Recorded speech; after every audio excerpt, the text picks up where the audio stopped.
Start. नमस्कार। हनुमान प्रसाद जी पौधार, जिनकी पुण्यतिथि बीकानेर में मनाई गई, आज हनुमान प्रसाद जी स्मृति संस्थान के अध्यक्ष ओम प्रकाश जी हमारे साथ हैं। बात करते हैं क्या शख्सियत थी हनुमान प्रसाद जी पौधार और उनके जीवन दर्शन पे थोड़ा सा प्रकाश डालेंगे। हिंदुस्तान में 18वीं 19वीं शताब्दी में दो महापुरुष ऐसे हुए जिनके बारे में ये सर्वविदित है, सर्वमान्य है कि इन्होंने ईश्वर से साक्षात्कार किया। उसमें बंगाल से रामकृष्ण परमहंस विवेकानंद जी के पुत्र हनुमान प्रसाद जी पौधार, जो बीकानेर में रतनगढ़ के रहने वाले थे। उनके परिवार के लोग आय उपार्जन के लिए मेघालय नागालैंड उधर निकल गए थे। वहाँ व्यापार करते हुए कलकत्ता पहुँचे, उधर से बॉम्बे आए। बॉम्बे से फिर जयदयाल जी गोयनका, जो कलकत्ता में उनके बचपन से ही संपर्क में थे। जयदयाल जी गोयनका भी ईश्वर प्रदत्त जीवन है और उन्होंने सबने स्वतंत्रता आंदोलन में भी भाग लिया। स्वतंत्रता आंदोलन में भाग लेते हुए हनुमान प्रसाद जी पौधार को अपने इष्ट के द्वारा उनके लिए जो एक भूत की कथा है वो बहुत सर्वविदित है। स्वतंत्रता आंदोलन में रहते उनकी ये बात समझ में आई कि भारत में धार्मिक की श्रद्धा, साहित्य, संस्कृति, इतिहास, सभ्यता ये नष्ट होती जा रही है। अगर अंग्रेज चले गए तो उसके बाद का जीवन क्या रहेगा। और इस पीरियड में राष्ट्रभक्त लोग तैयार हो, ऐसी स्थिति में उन्होंने हनुमान जयदयाल जी गोयनका के सहयोग से, उनके आशीर्वाद और मार्गदर्शन से गोरखपुर के अंदर गीता प्रेस गोरखपुर का निर्माण किया।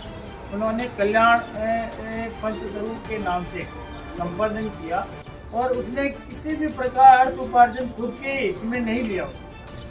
और जो उन्होंने साहित्य जो उपलब्ध कराया इतना सस्ता कि जो केवल बड़े घराने, राजघराने, राज बहादुरों तक जो साहित्य उपलब्ध रहता था उसको उन्होंने घर घर पहुंचाया कोड़ियों के भाव में। भारत की जो व्यवस्था थी वह सांस्कृतिक और जो भाषा थी वो संस्कृत थी, वैदिक भाषा, लेकिन उन्होंने जो साहित्य उपलब्ध कराई वो कौन सी भाषा में थे? हिंदी में उपलब्ध कराया। उन्होंने कहा कि हिंदुस्तान की जनता को अगर सहज रूप से हमारे सभ्यता संस्कृति को समझाना है तो इनकी भाषा में ही लिखना पड़ेगा, स्वयं की भाषा में लिखना पड़ेगा। यह विचार उनके थे।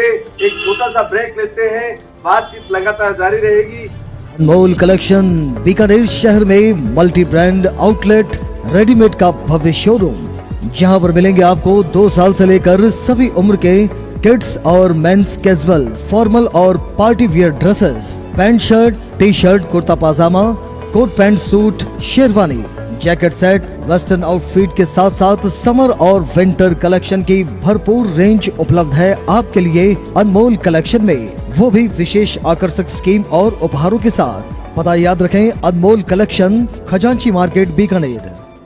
लौटते हैं ब्रेक से वापस, बातचीत का सिलसिला जारी रखते हैं।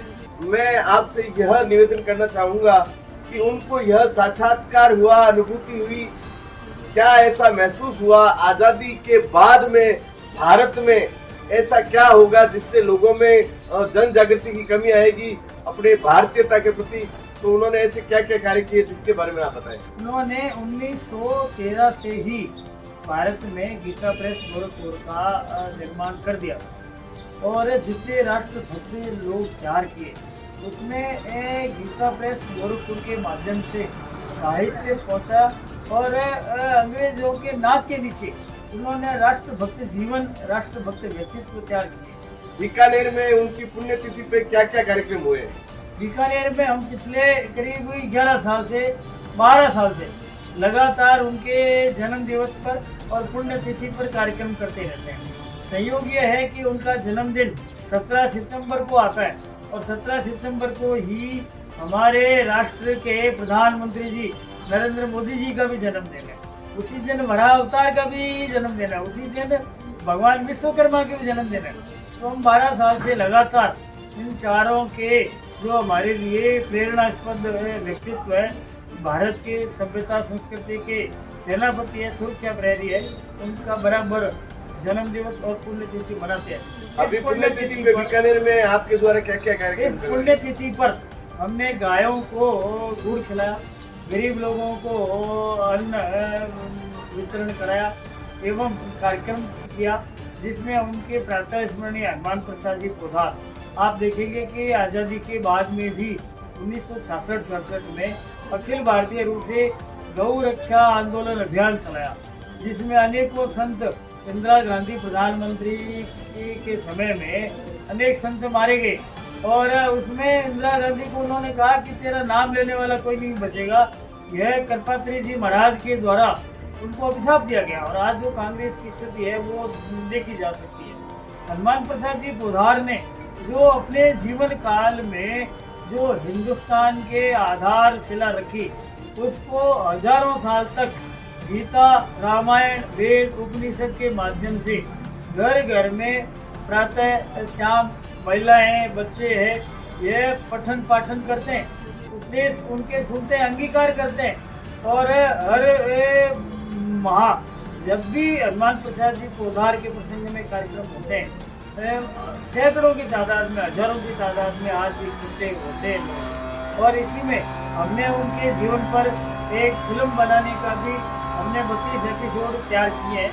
आगे भी उसको पूरा करेंगे, शीघ्र ही प्रकाशित करने का, फिल्म प्रदर्शित करने का हमारा लक्ष्य है। और बीकानेर में हनुमान प्रसाद जी पोद्दार की 10 फीट आदमकद प्रतिमा के लिए हमने राज्य सरकार के जो भी अधिकृत विभाग उन सब से एनओसी ले रखी है। मात्र केवल राज्य सरकार से अंतिम स्वीकृति शेष है, वह अभी कोर्ट में वाद चल रहा है। वाद का जो भी निर्णय होगा हम मानेंगे, हमारे पक्ष में होगा तो विष्णु धर्मशाला के सामने जहाँ हमने राज्य सरकार के से स्वीकृति के लिए जगह मांगी है, मिलने पर महाआदमकद प्रतिमा लगाएंगे। राजस्थान के रतनगढ़ के मूल निवासी थे हनुमान प्रसाद जी पोद्दार और आजादी से पूर्व कुछ आभास हुआ, कुछ देवीय ताकतों द्वारा उनको आभास हुआ कि आजादी के पश्चात शायद भारतीय दर्शन लोगों को प्राप्त नहीं होगा, क्योंकि वैदिक जो हमारी भाषा थी वो संस्कृत भाषा थी, लेकिन जो साहित्य उपलब्ध करवाना था वो हमारी राजभाषा हिंदी भाषा में करवाना था। इसी उद्देश्य को लेकर उन्होंने गीता प्रेस गोरखपुर का अपना संकलन तैयार किया और आज हर घर में उनके माध्यम से भारतीय दर्शन का साहित्य उपलब्ध है। उनकी पुण्यतिथि पर जय हिंद हिंदुस्तान की ओर से उनको बहुत बहुत नमन, सादर श्रद्धांजलि। जय हिंद, जय भारत। गोलछा स्टोर बीकानेर में स्वादिष्ट ब्रांडेड खाटा, सभी तरह के जायकेदार अचार, चूरी, सुपारी, माउथ फ्रेशनर और मुरब्बे में सालों से ग्राहकों के विश्वास का नाम, क्योंकि यहाँ मिलते हैं ग्राहकों को सभी प्रोडक्ट्स नंबर 1 क्वालिटी के साथ। और जी हाँ, ये सभी प्रोडक्ट्स आपको हमारे यहाँ मिलते हैं होलसेल के दामों पे।